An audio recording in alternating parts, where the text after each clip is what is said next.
Mas fala pra mim aí, o que você tá achando dos 100 dias do Lula, cara? Ele tá fugindo dessa pergunta, hein? Pelo amor de Deus, já foi no banheiro, já mudou de assunto. Pior que ele nem fugiu, não. Eu que levei pra outro lugar mesmo. Não, pelo contrário. Porque falar de governo Lula é com nós mesmo. Aqui é o balcão do governo Lula. Pode vir aqui que nós sabemos tudo Galera, de governo alguém aqui Lula. na mesa quer falar mal do governo Aqui Lula? quer falar de qual aspecto que você quer falar? Qual pasta? Qual ministério? Escolhe o ministério. Ministério da Justiça. Ministério da Justiça, muito bem. O ministro da Justiça, recentemente, Flávio Dino, né, foi à Comissão de Constituição e Justiça se explicar sobre os atos do dia 8, né, a invasão aos 3 poderes, etc e tal, né. E ele disse que não sabia de nada, que ficou sabendo em cima da hora, que não recebeu um relatório da ABIN. Não é verdade isso. Saiu na imprensa que todos os integrantes do CISBIN, inclusive o Calma aí, Ministério não da seria Justiça... verdade isso. Inclusive o Ministério da Justiça receberam um alerta, etc. Um dia depois eu tive acesso a um documento que mostrou que o delegado-geral do Ministério da Justiça, o delegado-geral da Polícia Federal, que integra o Ministério da Justiça, falou pra ele um dia antes que, olha, a intenção é tomar o poder, enfrentar as forças de segurança, entrar e destruir patrimônio. Por que você acha que ele não acreditou nessa porra? Ele foi muito explícito. Assim, eu acho que cheira muito mal, assim. Eu acho que a gente só consegue uma explicação objetiva instaurando a CPI, que vai ser instaurada, acho que dia 11 já, o presidente do Congresso, Pacheco, já anunciou que vai ser instaurada a CPMI.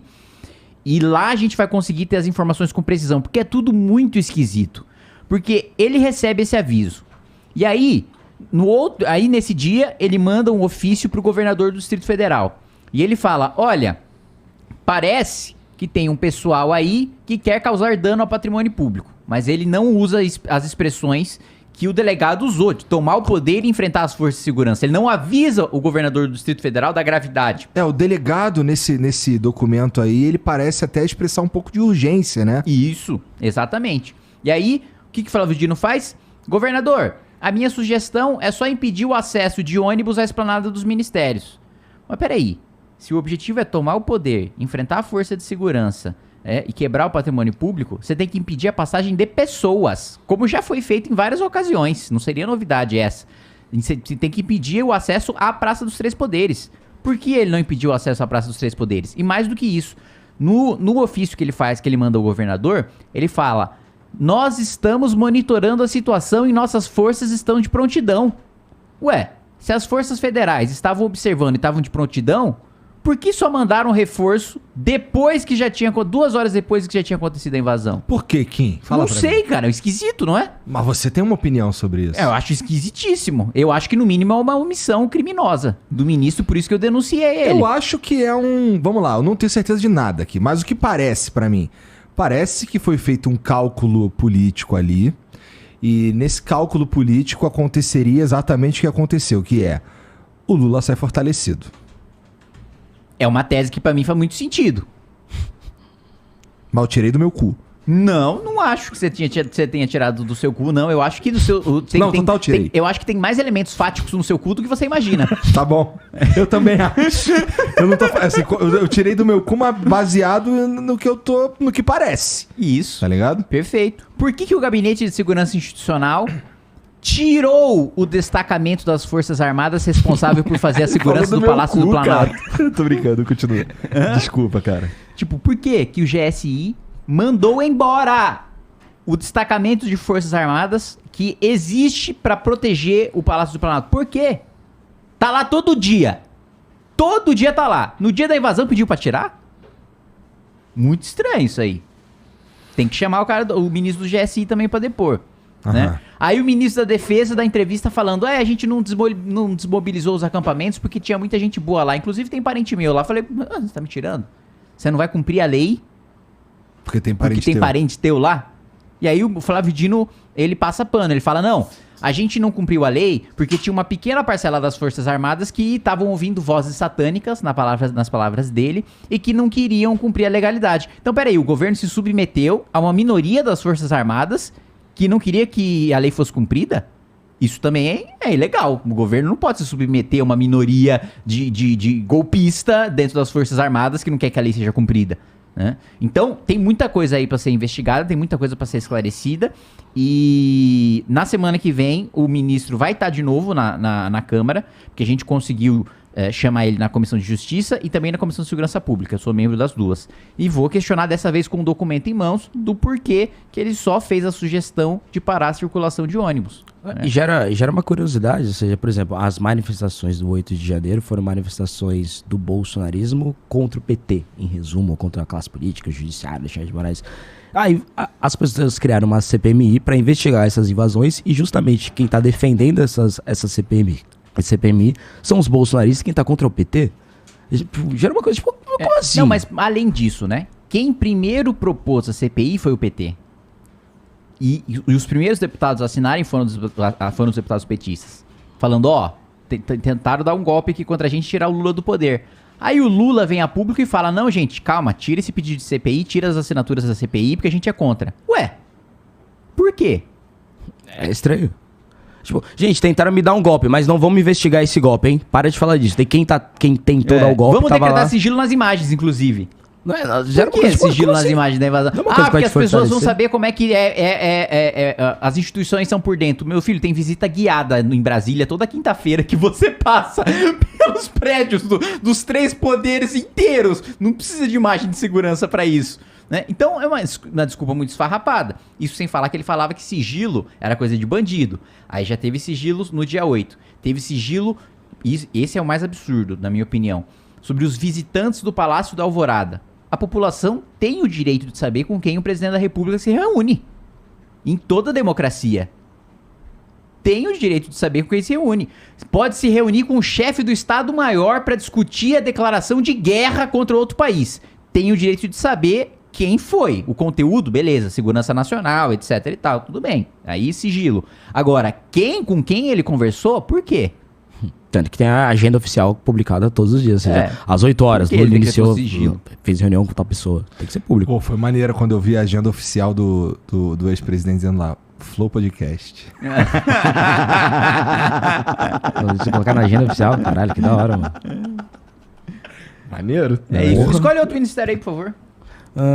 Ministério da Fazenda, né? Que teve aquela questão da moeda. Fazenda, muito bem, né? O primeiro que a gente tá, né, um aumento de desemprego que vem desde o início do governo Lula, né? Tipo, o desemprego, ele tava estável, aí ele começou a piorar em janeiro. Usando os mesmos critérios para avaliar. Os mesmos critérios para avaliar do governo anterior. Isso é importante. É importante.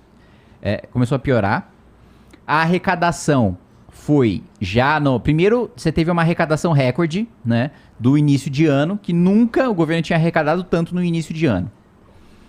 Passou o primeiro mês, a arrecadação já começou a ir pro buraco. Foi a pior da série histórica. Desde que começou a ser feito o cálculo. Então, a gente tá no pior cenário possível. A inflação tá alta e o juro tá alto. E aí o governo... Por que o juro tá alto? Né? Porque o governo gasta demais. A gente tinha uma previsão, quando a gente votou o orçamento no ano passado, de um rombo de 66 bilhões. Aí o governo manda uma PEC para pedir para gastar mais. E aí a previsão de 66 passa para 200 bilhões. É óbvio que eu vou cobrar mais caro para emprestar para um sujeito que tá pegando cada vez mais dinheiro emprestado que não tá conseguindo pagar. Porque a gente não consegue pagar a nossa dívida há algum tempo. A gente só tá pagando juros e amortização. A gente não paga, não abate do que a gente está devendo de fato há algum tempo. E quanto mais tempo passa, mais eu devo. Menor é a chance de eu pagar. Quanto menor a chance de eu pagar, vai ser maior os juros. Não é culpa do presidente do Banco Central. É culpa de quem está gastando. E aí, beleza, tem uma grande expectativa sobre a âncora fiscal. Eu estava muito esperançoso.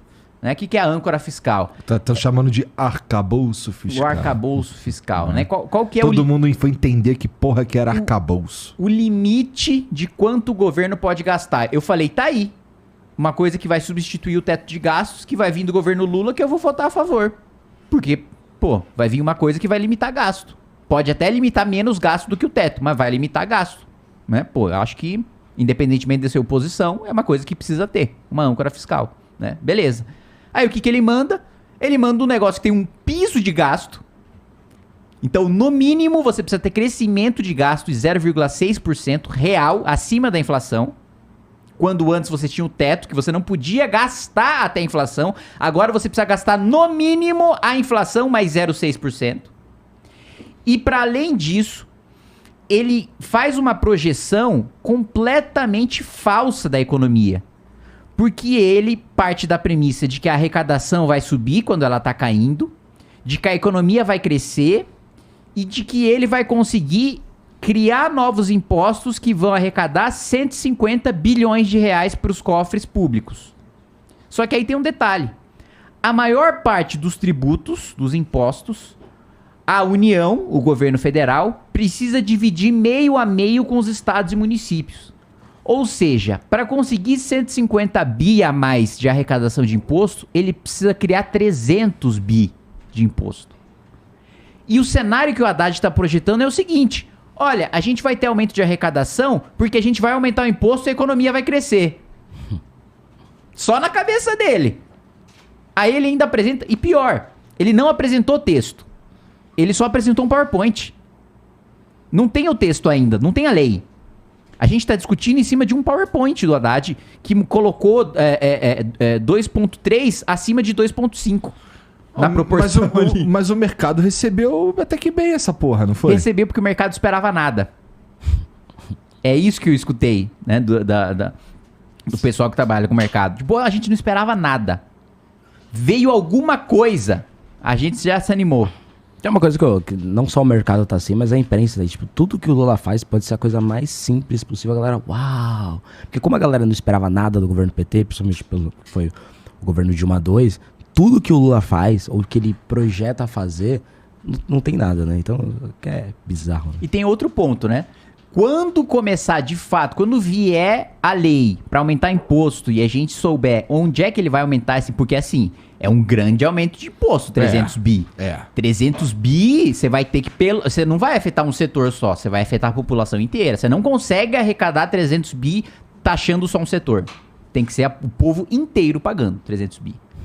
Na realidade orçamentária que a gente tem hoje. Ainda sobre o Fernando Haddad, eu e o Kim, há alguns meses, antes de eu assumir como deputado estadual, nós fizemos um requerimento ao Ministério da Fazenda para o Haddad finalmente explicar o que era aquela questão de moeda única, moeda comum com a Argentina. Porque eles ficavam, tipo, desde a campanha do Lula, não, vamos tentar ter uma moeda comum, vai ser assim, vai ser assado.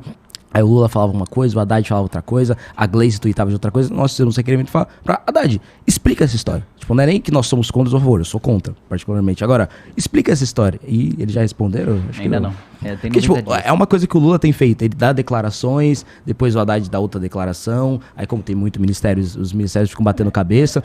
Aí a Gleice vai lá e tuita. E no fim das contas, eles não mandam nada, ficam fazendo esse jogo de narrativa. O próprio PT tá se matando. Eles estão descendo pau no Haddad. A Gleice está descendo pau publicamente no Haddad. O Lindbergh deu uma entrevista pra Folha agora falando que o arcabouço fiscal apresentado pelo Haddad é um pacto com o demônio. Eu me sinto inútil, porque, cara, eu não preciso fazer oposição com o governo dele. Fala, mano, o que eu tô fazendo aqui? O próprio PT tá falando que o ministro da Fazenda do PT, que foi o candidato a presidente deles, o candidato ao governo do estado deles, fez um pacto com o demônio. Não tem nada pior que eu possa falar. Assim, eu não consigo imaginar, assim, uma adjetivação pior, assim, pro arcabouço fiscal. Não precisa nem redigir um texto pra fazer discurso na Câmara, é só ficar lendo o tweet da Gleice, né? Eu preciso dar uma estudada no que foi proposto nesse arcabouço fiscal aí, nesse PowerPoint. A palavra arcabouço fiscal é muito... Porra, meu irmão, os caras meteram essa. Arcabouço fiscal de Fernando Haddad. Tipo, parece algo muito foda, sim, né? Parece que foi feito pelo Milton Friedman. É muito lambe-saco do velhinho.